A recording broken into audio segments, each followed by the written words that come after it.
from Ukraine by Borderlands Foundation. I'm here with old regular hand David Sims, retired Lieutenant Colonel from the United States Army, and also a new guest, Matthew Shoemaker.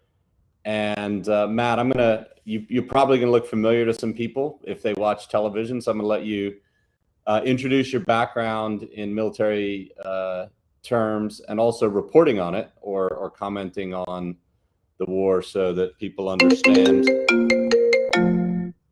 People understand where you're coming from. So welcome to the podcast and tell us about yourself, Matt. Sure. Thank you guys both for having me on. So I'm actually a former intelligence officer with the Defense Intelligence Agency, which is the Pentagon's version of the CIA, if you will. I spent a number of years stationed all around the country and overseas. I was primarily focused on the European problem set. I was stationed over in England with European Command for a number of years on the Russia desk over there.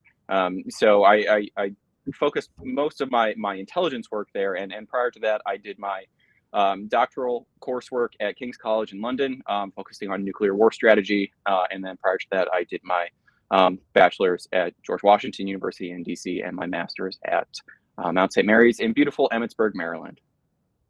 Okay, so this is interesting. Nuclear war theory. That's going to be that should give us a topic here as we're in. I wouldn't call it a lull, but let's call it a bit of a transition period in the war.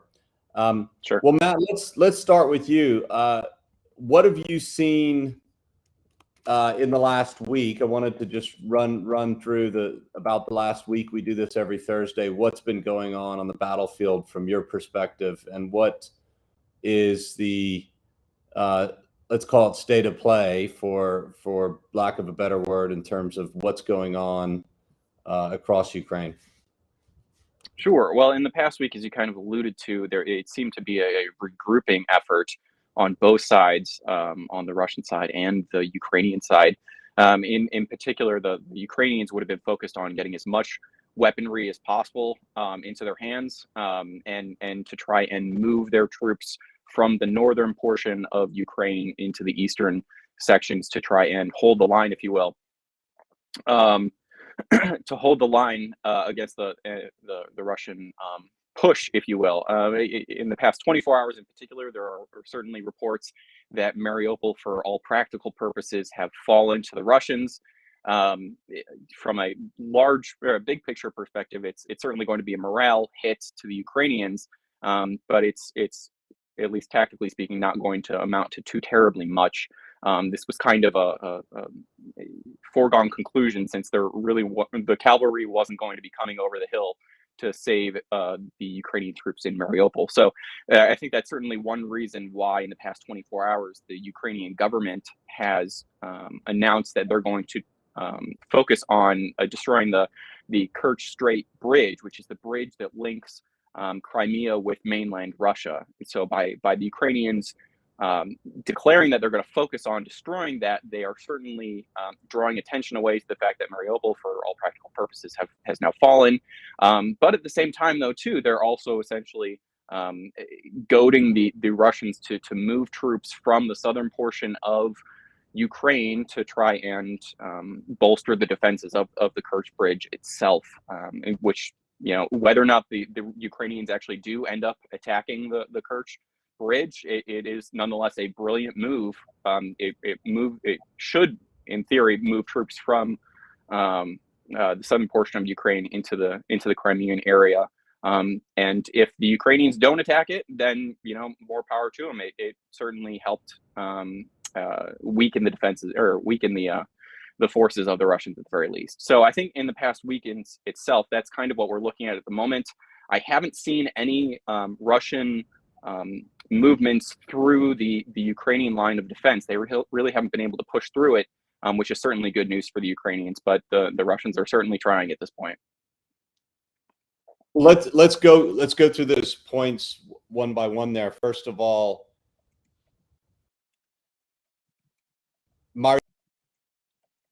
Mariupol has fallen because Putin, dramatic staged event where he's getting an update from Secretary or Minister Shoigu saying, hey, we've got the entire Azovstal steel plant surrounded. There's 2,000 fighters in there, plus I guess at least 1,000 civilians. And Putin sitting there nodding, clutching his desk like he's about to throw the desk somewhere. And then at the end of it, he says, no, I command you not to storm the factory because we want to be very sparing with the lives of our men, which is great. I'm glad they finally came to that conclusion 58 days into the war, as if that order hadn't been given or that sentiment wasn't communicated properly. He seems to be showing some extreme sensitivity now. But really, Mariupol has not fallen because they've just decided, well, if we go into the steel factory, it's going to be an absolute bloodbath because these guys are not surrendering. They've still been destroying tanks through the last week. We've seen multiple videos of that. So I'm gonna take issue with the fact that saying it's fallen, because I think that's a Putin talking point.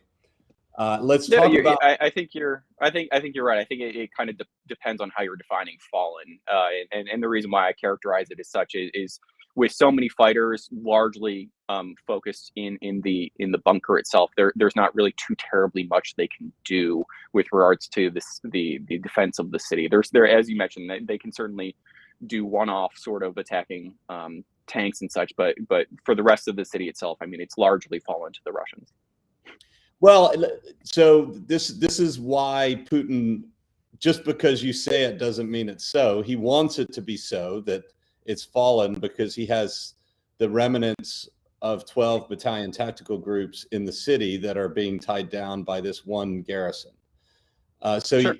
And he wants to maybe rest and refit them, probably not, knowing the way they do things, probably just throw them straight up into the Donbass trench lines and try and effect a breakthrough. But this causes some real issues, because Dave, what happens? Let's bring you into this. What's going to happen if you don't? Well, first of all, it's a 5-kilometer square facility in an urban environment with underground tunnels. I would imagine that garrison can do some serious damage to troops that are left behind in the city. So you either have a cordon of a 5-kilometer, which you have to seal it off. Putin promised not to let a fly out, and you have to seal it off with, Dave, how many, like, what would be the force requirements to properly seal that off, knowing they also have a coastline too, which is probably how they're getting resupplied. Right. I know that this garrison is not just there surviving on fumes. They're getting resupplied every night somehow. I think the closest thing you could recently compare it to would be Sadr City. Roughly same size. And if you look at the combat power, the United States committed to Sadr City in 2007, 2008, it was about 23,000 soldiers committed to clearing Sadr City. And it never got clear. What about surrounding it? Right. To surround it, it's going to take, a division. I'd say 10 to 12 BTGs just to surround the steel factory. Okay. Let me back that up. I'll take 7 to 8 because figuring the coastline, they're not going to put BTGs out in the water.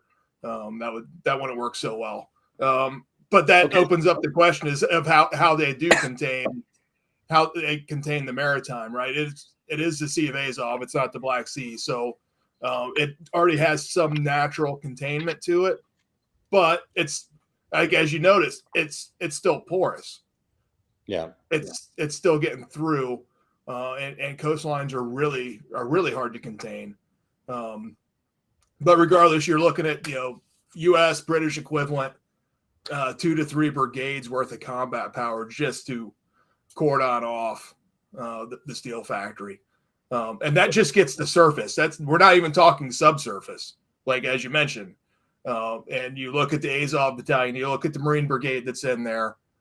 They know at this point, they know every square inch of that facility. They know super surface, subsurface, routes in and out. They've rehearsed the routes in and out. They've rehearsed the routes to the coast. This is very well developed for them. So this is not an easy task. Should they ever decide to go in there and remove Ukrainian forces. Well, Matt, what would you say as an intelligence officer who also makes these estimates? How many battalions do you think is required to actually, as Putin promised, because we know he does everything he says he promises on these things, to seal it off, so that not a fly can get. That's short answer is that's a difficult question to answer, simply because the current makeup of Russian battalions themselves, especially in the area, is just to get a firm grasp on what those battalions look like is very difficult. And arguably, even the Russian Ministry of Defense doesn't have a 100% accurate picture on what those battalions look like, because on paper, a lot of those battalions from their commanders were either 80 to 100% full, when in reality, some intelligence or some news reports that I've seen had mentioned that they were only like 50% full, and that was before fighting actually even began. So just putting a number on it itself is going to be kind of difficult to do. Let's go full strength or 80% strength Russian battalion. Let's give them the benefit of the doubt that they're not lying. They took no casualties. Which is always that's always a dangerous thing to do. Really good battalions. If I had to go out on a limb and say that, I'd probably say 12 to 14 at the very least. The facility itself is massive, as you mentioned, and then you're also getting involved of what do you need to even hold the city itself with the population that's in there and those who are going to be conducting sabotage attacks. So I would probably say, at least 12 to 14, 100%, these are fresh guys kind of thing. I mean, this is certainly a difficult thing. But at the same time, though, too, I mean, a certain majority of the city seems to have be in Russian control outside of the bunker itself. Oh no, and that is clear. In fact, there was an operation yesterday where with armored vehicles, incredibly, the Marines or Azov broke out and rescued or linked up with another 500 border guards from the port of Mariupol and brought them back in. So this is like the American Alamo forming, where we're going to have, I mean, it's already legendary, I think, in military history lore, but I don't think the Mariupol story is finished by a long shot. Those guys are, not only they haven't surrendered and Putin's just decided to seal it off like it's just some bad medical case that your hope's going to go away, but they're still posting on social media every day. And the morale boost that me, as not even a Ukrainian, and this is my home, that's where my fiance and I live, we want to go back to, it's huge just to see that these guys are doing that, and the stories that are going to come out of this, the legends that are going to be, I think, told for generations because of this are powerful. And for Putin just to say, well, we've surrounded it and that's an easy thing, as if, well, why didn't you do that before? So I think what's going to happen. Go ahead. Yeah, I'm sorry. Well, it certainly seems like his strategy, if you will, at the moment is there's a certain amount of hope involved in it. At the very least, I think he's hoping that he can starve them out. I think whether he's actually being fed the appropriate information, or if his own military leadership is feeding him this notion that they do have it surrounded and they have everything cut off. In under those circumstances, I think I can see him thinking that the best way of doing this is simply to starve them out if he genuinely believes that they don't have a means of resupplying themselves. And just let's split the middle. Let's be really generous. That might take 8 to 12 battalion tactical groups that actually have real manning to seal that off from just the land side. And knowing the way the Russians are operating, and probably the reason why they wanted to declare victory, they're probably going to leave, I would say, 3 or 4 battalions, maybe, back there to try and get this off. Yeah, that's what I've seen with regards to reports, is that generally they would probably want to leave at least 4 in the city itself once they have full control over it. And as you mentioned, I mean, these guys have been fighting there for 6 to 8 weeks at this point. I mean, these guys are exhausted. So for them to be moved to another portion of the country to continue, the push forward, it's highly unlikely. Let's put it that way. So I want to speculate a little bit here, Dave, because we have the ability to do that, freedom to do that here. What do you think's gonna? You really can't hold a city where you've just left a garrison of 2,500 people, and you're not even going to seal off the area they're in properly. What do you think's going to happen here? Well, if you just look at the operation that the Ukrainians just conducted yesterday, a tremendous operation. They broke out of their compound in the steel factory with significant force, with significant capability, over a river, through the city, into the harbor, right?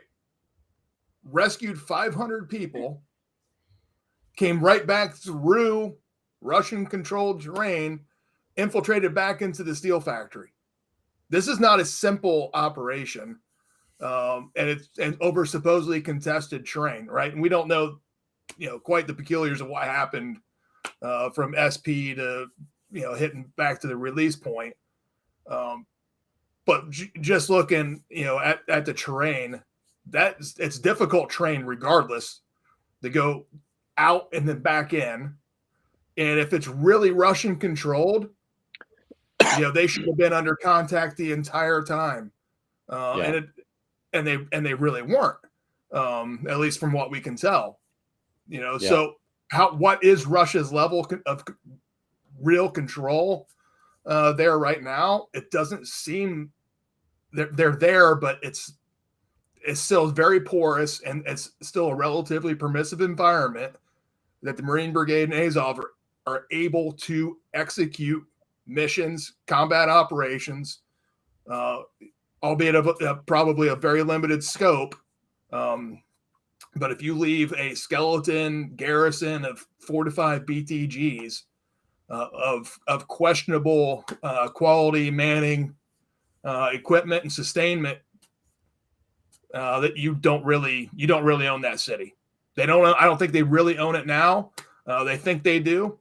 And a lot of armies would think that they control that city, right? How many times over the past 20 years did the Americans or the Brits claim we controlled cities in Iraq or Afghanistan, and we don't. That's an incredibly difficult task, and everyone gets a vote in this train.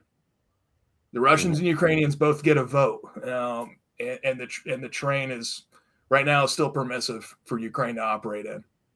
Yeah, I think you raise an interesting point there as well.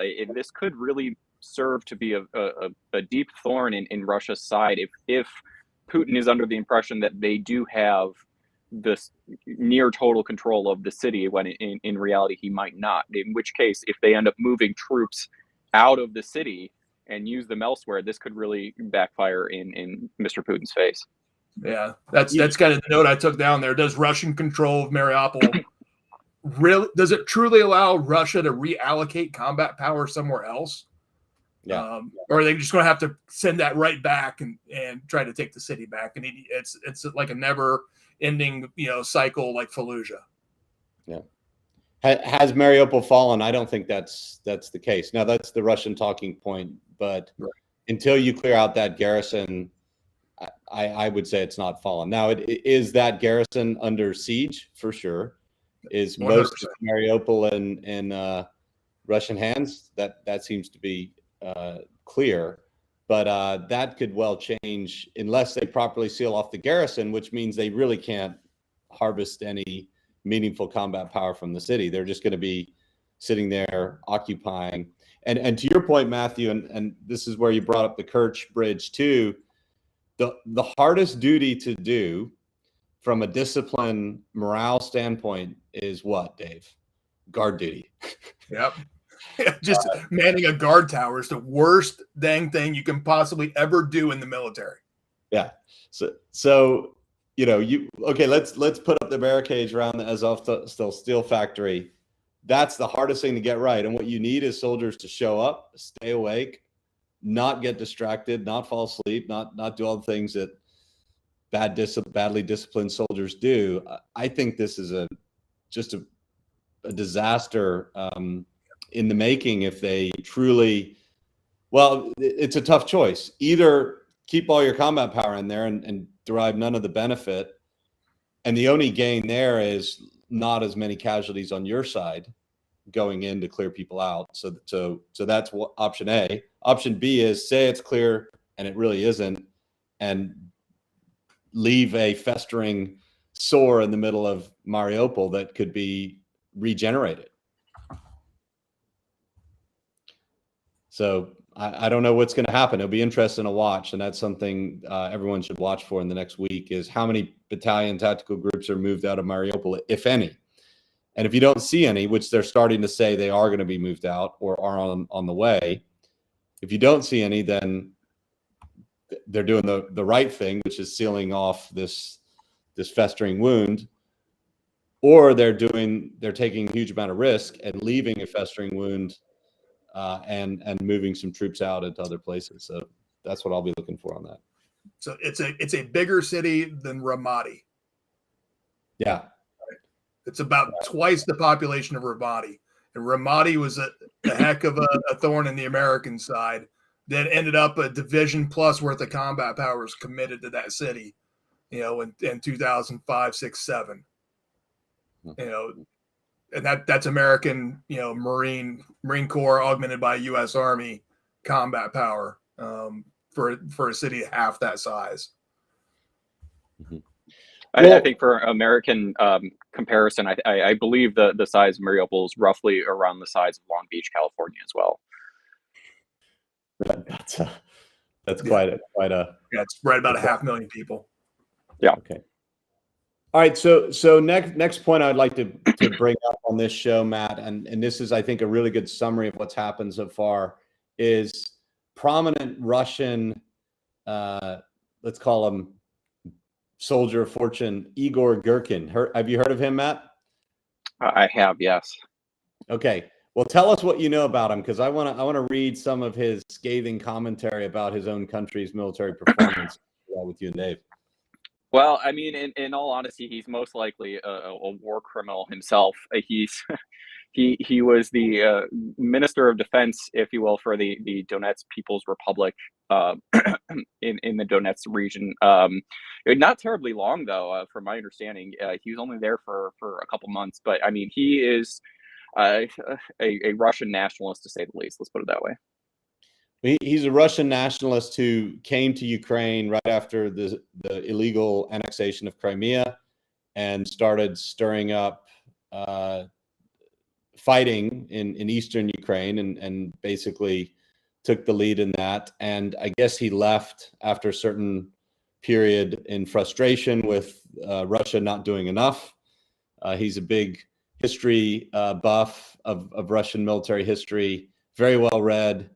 Actually enjoyed reading his commentary because of his copious analogies to the Second World War. And I want to go over what he said, which I think really frames where we are strategically. And this is where, Matt, I think your background as an intelligence officer, but also as a nuclear war theorist or scholar, I guess, I'd like to see, because we're really getting into game theory here now with what's going on. And Igor Girkin is one of the few people, I guess, who can get away with openly criticizing on whatever social media channels the Russian special military operation, otherwise known as a war.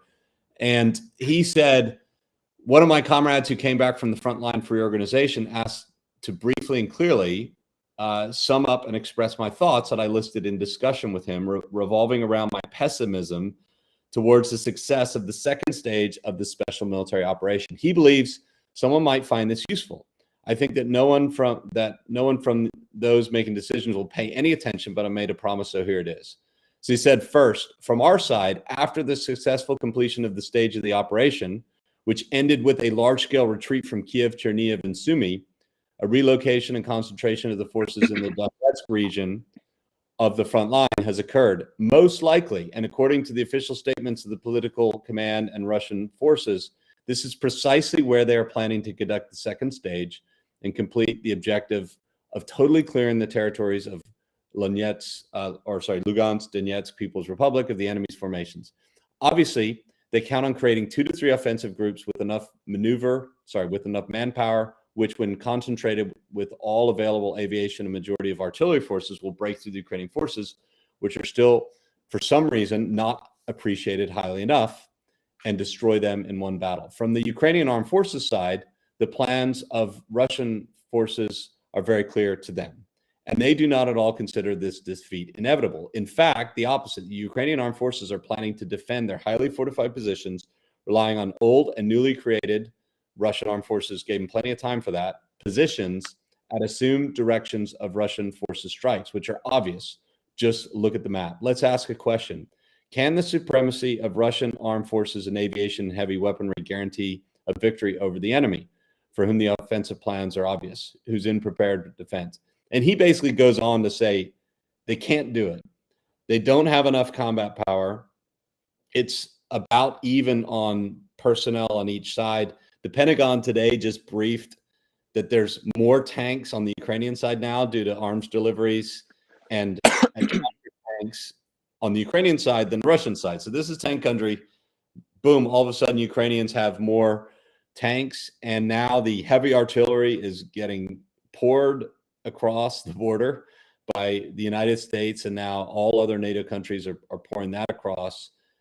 It basically seems, according to his analysis, he basically said, look, we either go deep, we try and envelop the entire, we go all the way to the Dnipro River, meet it from the north and south at the Dnipro. But he said, look, given our force structure and the way the Ukrainians have been fighting the fortified positions, we basically can't do it. And he said, they've been mobilizing since February 24th. He said, in the summer, they're going to bring in divisions, like mobilized divisions with all this new equipment. He said, "What?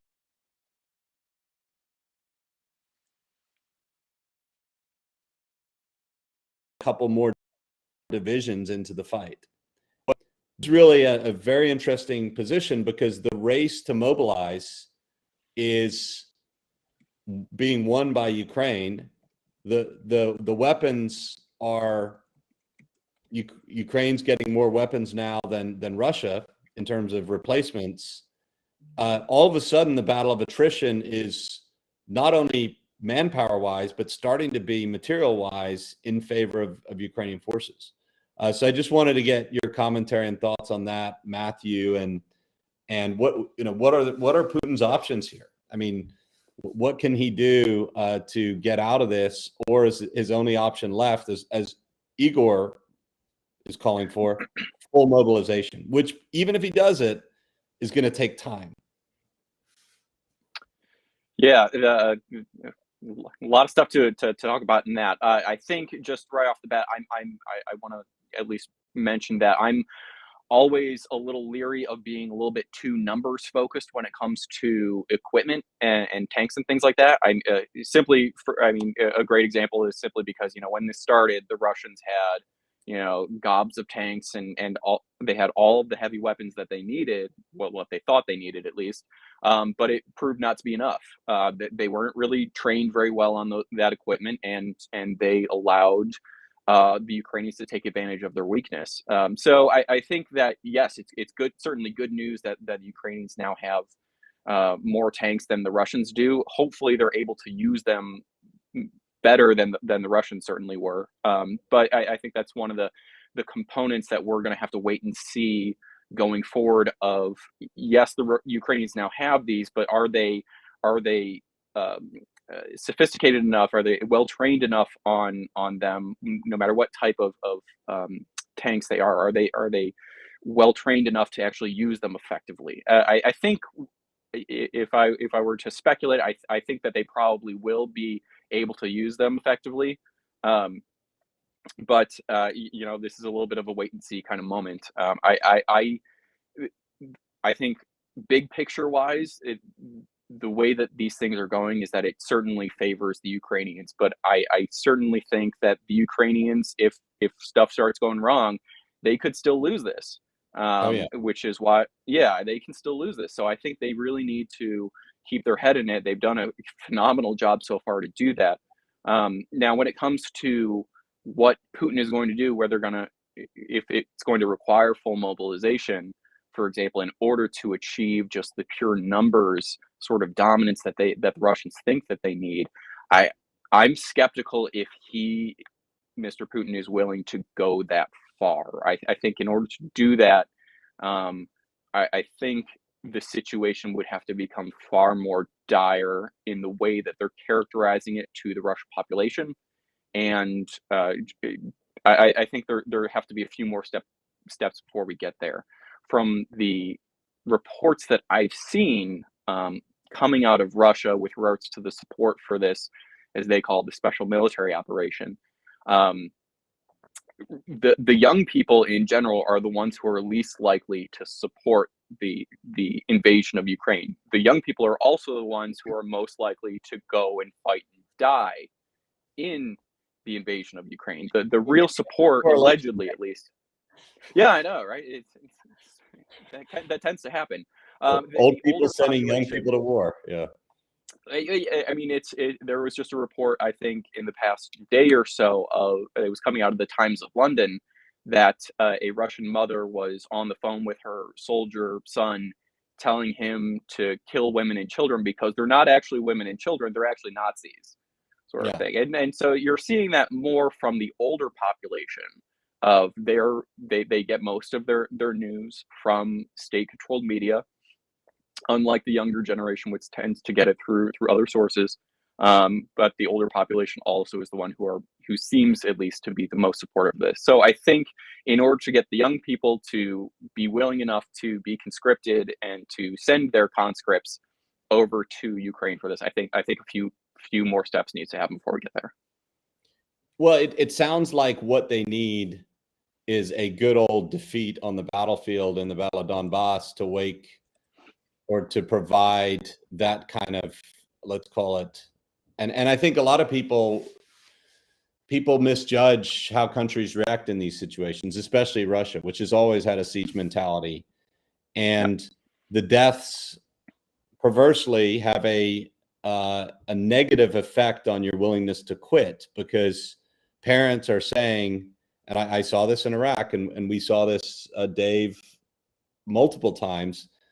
If we're going to pull out of Iraq and Afghanistan, what were the sacrifices of my friends for?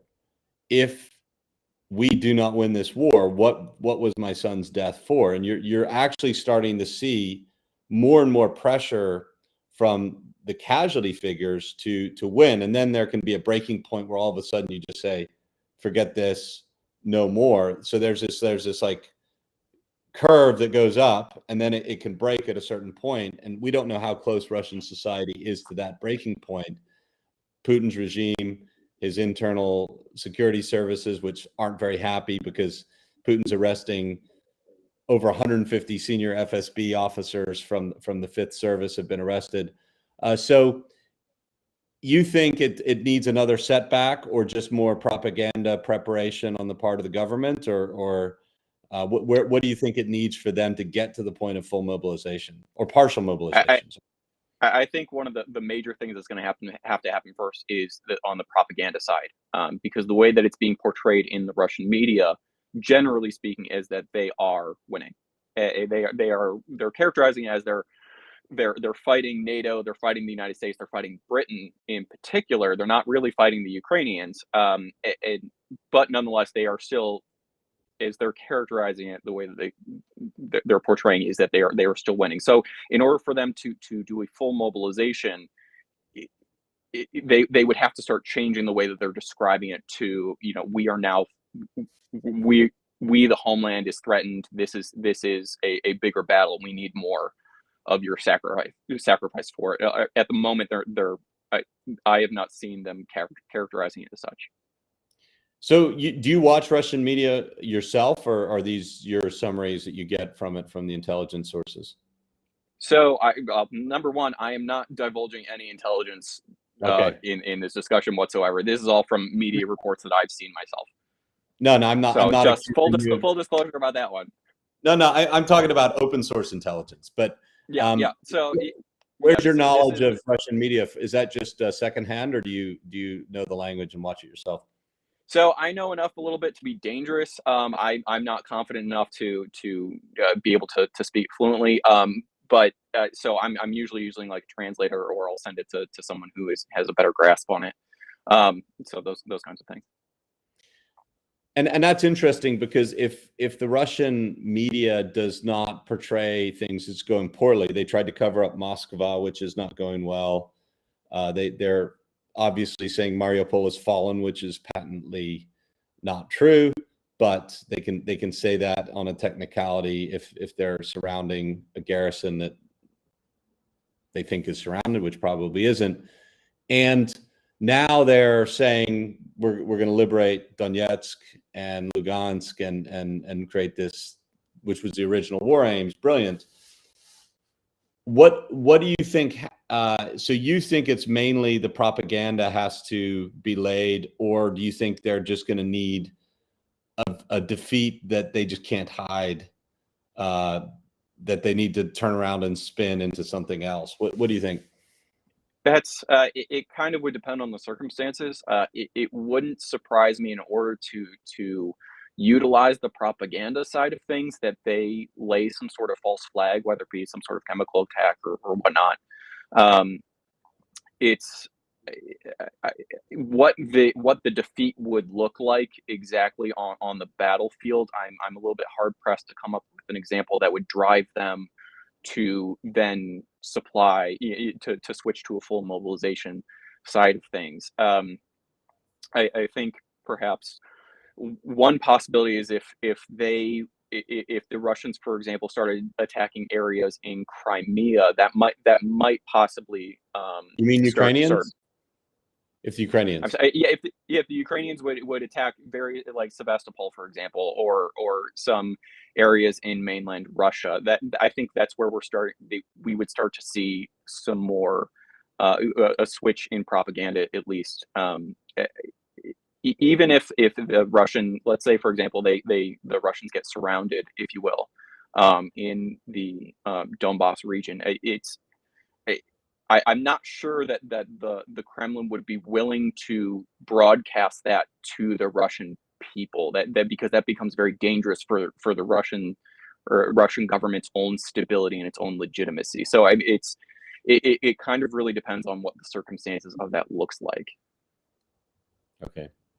Well, so if you think mobilization is not there yet and it endangers the regime, which I would agree. I think mobilization is basically an admission of failure on the battlefield, or a long war is ahead, which could cause some serious problems inside not just society. I think the greatest threat to Putin, we'd all agree, is revolution from above, a palace coup. There's some hard to hide tensions between himself and a lot of his former close advisors and FSB members. But Russia has a doctrine, and this is what I want to get into with you: escalate to de-escalate. And yes, there's a lot of articles out there about tactical nukes and what is their use on the battlefield, what is their use in war, and most importantly, what would that mean for the world, and specifically what would the US and NATO, if anything, do about it? Yeah. Okay. So those are great questions, and this is really my bread and butter kind of stuff. So the phrase "escalate to de-escalate" itself, there is at the very least an academic debate about whether or not that is even Russian doctrine. So the phrase "escalate to de-escalate" comes from a House Armed Services Committee hearing back in about 2015, I believe it was, where the deputy Secretary of Defense was asked what the Russian Gerasimov doctrine was, and Gerasimov himself is the equivalent of the Joint Chiefs of Staff, the chairman of the Joint Chiefs of Staff for the Russians. The Gerasimov doctrine was a speech that Gerasimov gave about back in about 2012, 2013, in which Gerasimov was describing what he thought American policy was for the Arab Spring. He probably didn't even write the speech himself, in all honesty, but his speech then got pulled into what the Americans described what the Russian policy was, even though Gerasimov was describing American policy. And it kind of just spiraled into this sort of thing where now I believe it was the 2018 nuclear defense review, the Americans claim that the Russian policy is escalate to de-escalate. Now, so that's the academic side. That's not a thing. That's a so escalate to de-escalate is not an official Russian doctrine as you just described it. Then, correct. Yeah, it is a giant game of telephone. In all honesty, and so that's why. But at the same time, though, all militaries, from a strategic perspective, attempt to get the other side to push away from the table at some point, and that's essentially what the policy is attempting to describe. But the reason why this game of telephone happened was because the Deputy Secretary of Defense was asked to briefly summarize the Gerasimov doctrine, and he said it's escalate to de-escalate. It was a quick, easy, kind of sexy way of describing it. It's not a very good way of describing it either, because it implies that the Russians are willing to use nuclear weapons first, and the Russians have been on both sides of that topic. They do not agree with themselves if they're willing to use nuclear weapons first. So it's a very convoluted way of describing Russian policy. But having said that, when it comes to the actual use of nuclear weapons and tactical nukes, as you asked about them, the Russians have very small yield nuclear weapons that could be in the range of half a kiloton of destructive power, which for reference, the American nuclear bomb that went off in Hiroshima was about 15 kilotons. So we're talking very small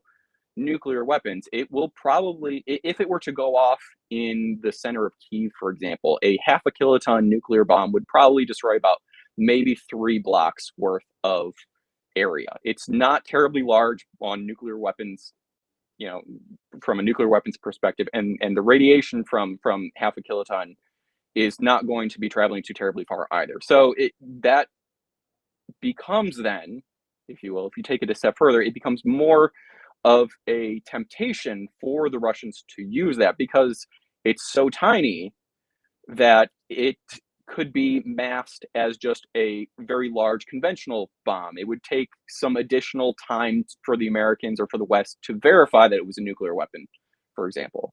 And once that it's been determined, it's between 3 and 5 days, let's say, sort of thing. And so time goes on, and it becomes a way for the Russians to kind of breach that step of using nuclear weapons, but it's so small. Are the Americans, since they don't have any equivalent of nuclear weapons that small, are the Americans willing to respond in kind with nuclear weapons, which would be far larger?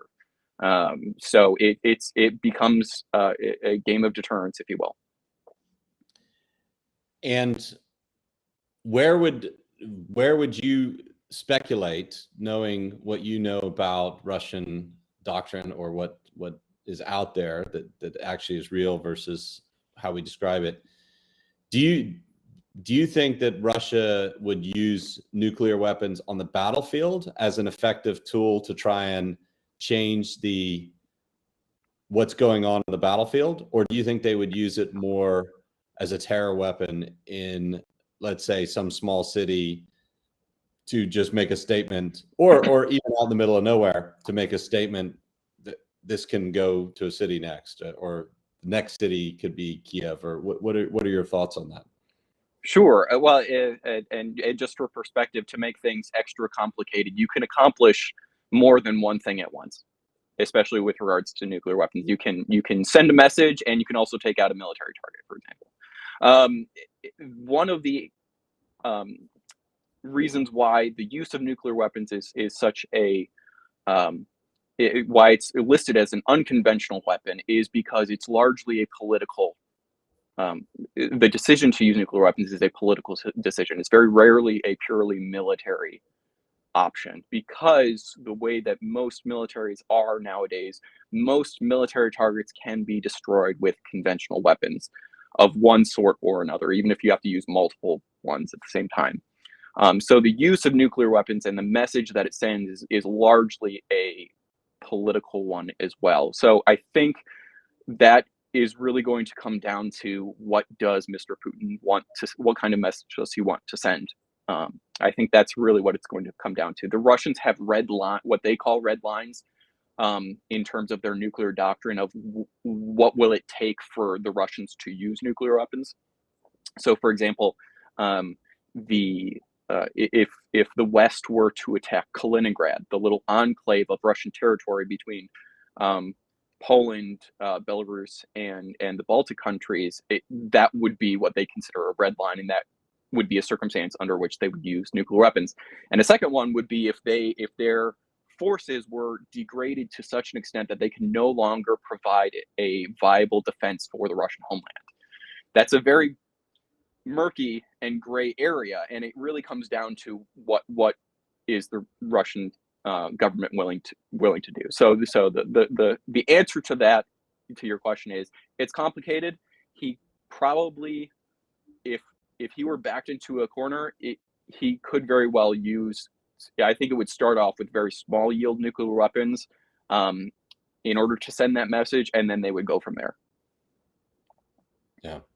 So that's a very, very real possibility, especially in face of a battlefield defeat. Then, if the Kremlin views the battlefield defeat as being so detrimental to its forces and to the Russian homeland protection that their destruction now, essentially, they have the way that the Russians would view it is that they have no other viable option to protect themselves other than to use nuclear weapons. I don't think we're there yet at this point. But it is, when you're talking about a country with a lot of nuclear weapons and with a very high tolerance for losses and for the loss of life, it is certainly something that has to be taken into, your own calculations. And as I understand it, militarily, it's probably not that useful given the nature of the Ukrainian forces being spread out and dispersed on the front line, and probably very close to the Russian forces on the front. And it would probably be something that would be more used on a city or some larger fixed target that obviously you can't move or disperse. That would be the more likely situation, but at the same time, though, too, the Kremlin has shown that it doesn't really mind if a few Russians get in the way of it going off. If they're too close to the explosion, I mean, they get incinerated, and then what proof is there that the Russians were even there, kind of thing. So it's certainly a very sad and very disheartening sort of situation when you as a Russian soldier are in the mindset that your own country will be essentially willing to blow you up like that. Yeah. And Dave, I just wanted to bring you in on this as a tactical commander in the battlefield. How does this impact, if anything, their calculations? Yeah. As a couple old cavalrymen, Sam, we remember probably getting smacked across the wrist for giving the old die in place mission, but to your scouts, right? Where you don't have an exfil plan for them, right? They're gonna sit out there on an island alone and unafraid, and continue to report on the enemy's movements and composition, disposition, and eventually you're just going to lose contact with them because the enemy's going to kill them. Man, what an awful way to command your forces by giving them the die in place mission. It's for us, it's unacceptable to give that kind of task and purpose to a subordinate unit, and just knowing, well, the soldiers don't know. Russian soldiers don't know that's going to happen, right? Yeah. They don't know that is acceptable. Yeah. So the effect there, negligible at the pointy tip of the spear for Russians, but operational and strategic level commanders in the Russian military and their high level civilian leadership knows that they're willing to make this sacrifice on behalf of the motherland. And it's just it's a different mindset. And that's something that's a recurring theme we've had, right? Is, you know, the Russian mindset is not Western, it's not Asian, it is distinctly Russian. Mm-hmm. And it's very hard to understand if you're not from that culture and that mindset. Well, Matt, this is a question I wanted to ask it to you. Is the U.S. response is, I think, intentionally unclear, because one of the big mistakes we've made, I think, and I think a lot of people agree on this, is taking everything off the table before we need to. The Biden administration did a brilliant job saying this invasion was coming and a horrible job saying we're not going to do anything about it militarily, because even if that's never the intention, I think it's much better to have that ability than to, take it off the table, keep people guessing. I think they're starting to get more cagey on that, because on the chemical weapons front, President Biden said, we will respond in kind. This could be from finally cutting off all Russian oil and gas. I think morally, the Russians need to understand that economically they're really done if they start crossing some of these red lines on well, I'm not going to call it red lines on our side because we don't seem to have any, but if they start crossing the Rubicon with chemical and nuclear, they're basically becoming even more of a pariah than they already are. I think it's hard for a lot of the world to stay neutral, or at least openly stay neutral in that case. And they could well have, maybe if it's not the United States, it's Britain that just pops up and lobs a nuke themselves or something to send a message. And they're a NATO member, which obviously creates the Article 5 treaty if Britain gets hit or threatened by Russia. So where do you think the countermeasures go, and what's the right policy? This is impossible to say, but where do you think the thinking is at on our side? Yeah, I'll say very quickly, at least, that I think you're 100% right that one of the things we certainly got right from an intelligence perspective was, sounding the alarm that this was going to happen. One of the things I think we got wrong was the view of the Russian ability and their ability to take on Ukraine. I think that it's fairly clear that even our own understanding of Ukraine's ability to defend itself was not accurate either. So I think those two inaccurate conclusions that we drew from an intelligence perspective on their each respective capabilities, I think that really hampered us at the very beginning from moving more weapons into Ukraine. I think that's one reason we didn't, because I think in the American government, they assumed that Ukraine would fall fairly quickly. In the first couple days of the war, President Zelensky was offered a way out, and he famously said, I need ammo, not a ride, for example. So I think that from that perspective, that kind of hampered us to begin with. I think now we are getting,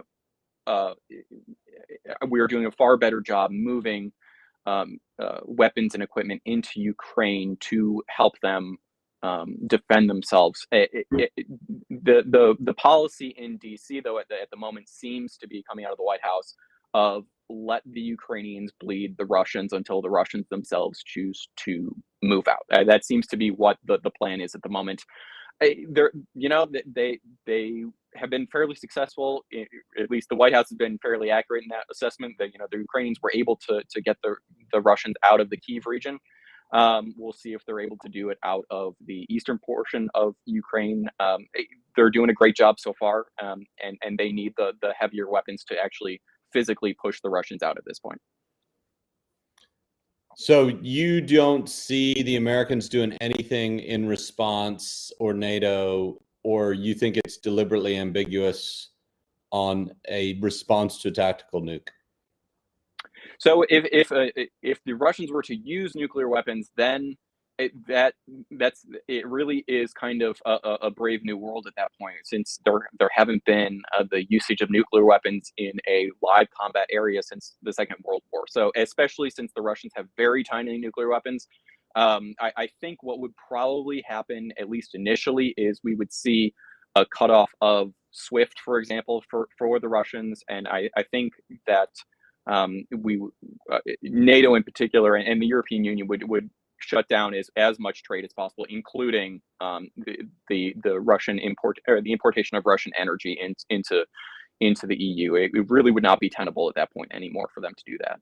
So I think that's what would be the initial reaction, and whether or not, you know, nuclear weapons would be used in response, it goes back to my earlier response of it is a political decision at that point. And you know, the Biden White House has certainly been very reticent to get too terribly involved in these things. Boris Johnson over in the UK has been far more gung-ho, if you will. That goes back for historical reasons to a certain extent, since the Russians and the British have always kind of interfered in each other to a certain extent. But that's essentially what we're looking at if the Russians were to use nuclear weapons. Dave, you had a couple more questions with the nuclear expert here. My question is, would the Russian officers or chain of command follow such an order? And or do you think this would increase the likelihood of a palace coup if for those who might not want to see World War III break out? Yeah, if we're limiting ourselves to very small yield nuclear weapons, like a half a kiloton, as I mentioned earlier, I think that it would be more likely that the officers would follow it. I think the chance of a palace coup is less. I think what happens after that really is the question of how the West responds to it. If things continue to spiral after that, and it doesn't, if the West doesn't, let's say, push back from the table as the Russians intended them to, and it continues to escalate, if you will, I think then it becomes far more likely that the Russians on the ground start to disobey orders blatantly, especially with regards to the use of tactical nukes, and the chances of a palace coup increase substantially. If things were in a worst case scenario to go to a point of switching to strategic nuclear weapons, which are the big ICBMs that really only target Western cities, then the chain of command with regards to who's pushing the button is fairly limited in the Russian military. It really takes control out of most people's hands, and it would be difficult for the military themselves to disobey that order, if that makes sense. It's hard for them to even not push the button in the strategic nukes. So the Russians have a system called Dead Hand, or at least they did during the Soviet era. It's unclear if they still have it now. And Dead Hand essentially was a relatively automated way for the Russian nuclear response to happen if Moscow and the Russian high command were to be destroyed. That way, if Moscow is destroyed, then the plan was at least that a signal would go out for all of the ICBMs to launch themselves. So it's unclear if they still have that, but that was at least the policy during the Soviet era. So it really takes the decision making out of lower level echelons, which in all honesty has been, part and parcel with the Russian military structure from day one. Most military decisions are made at a very high level. And we're seeing the effects of that now. And then last question, Dave, I'll let you ask your question. Yeah. If we look at the maintenance and sustainment capabilities of their conventional forces, that's an indictment on Russia, right? Yeah. on their military capability. Yeah. What do we know about the maintenance readiness of their nuclear force? So that is the question. I mean, everyone in the West is asking that question. And the short answer is we don't know. The long answer is that when it comes to readiness, when it comes to the amount of money that the Russian government funnels into their nuclear weapons, and the amount of time that they spend training on them, it certainly suggests that they put a lot of stock in them, which under normal circumstances would mean that they have a high sense of readiness. But because of the amount of corruption in the Russian system, it really becomes an open question. Because which generals have yachts? That's my question. Like if you're in the nuclear forces, who pocketed all that money? So because these people in the supply chain, these generals, they can sign paperwork that says, yes, this set of weapons have been updated, and instead of updating them, they just pocket the money and run with it. So they can, they do whatever they want with it, kind of thing. But at least on paper, at least they are updated and they are good to go. So, but as a way of summing things up, if you will, the Russians have a saying of paper will endure anything that you write on it. So, anything you put on paper, that's what it says. It doesn't necessarily mean it's true. Well, I love that system of reporting. I wish it were that easy, Dave, when we were in the Army. So, but don't trust anyone over 40, right? Yeah.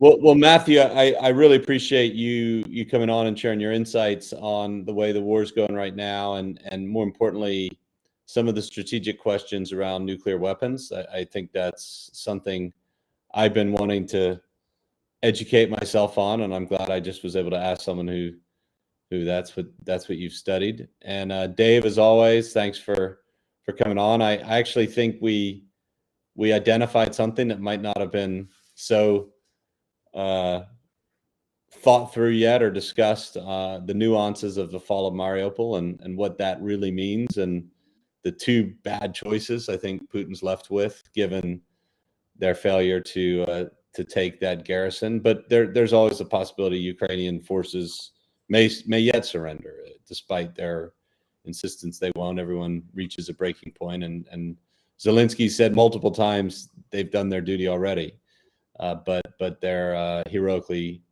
standing on still. I don't think the story's over yet, and I think we've been saying that for a while. So, but yeah, thanks both of you for coming on, and really appreciate your insights on this. And Matt, look forward to having you back, and especially if we know who to call if there's some bigger issues at play, and really look forward to